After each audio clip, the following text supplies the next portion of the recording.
কিছু বলতেছে ফাতিহা, পিছনের ভাইরা কি বলবেন? হ্যাঁ, ইয়াসিন। আর আচ্ছা এবার বলেন, আমি সহজ করে দিই, বলেন কোন সূরা না পড়লে নামাজ হয় না?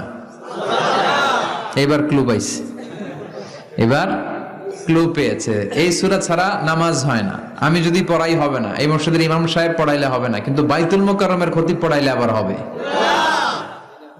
হবে না? শাইখ আব্দুর রহমান সুদাইস পড়ালে তো হবেই। খাইছে কত বড় মুফতি দেখছেন, ফতোয়া দিয়ে দিচ্ছে জি না, আসলেই হবে না। কারণ এটা এমন সূরা, এই সূরা না পড়লে নামাজ হয় না। বিশ্বনবী বুখারীর বর্ণনায় বলেছেন আ'যামুস সুওয়ার ফিল কোরআন, কোরআনের সবচেয়ে দামি সূরা। এটা আমার বানানো কথা না, সবচেয়ে দামি সূরা। এই সূরার মতো সূরা কোরআনে তো নাই, তাওরাতের ভেতরেও নাই, ইনজিলের ভেতরেও নাই, জাবুরের ভেতরেও নাই। 60টা মাত্র আয়াত।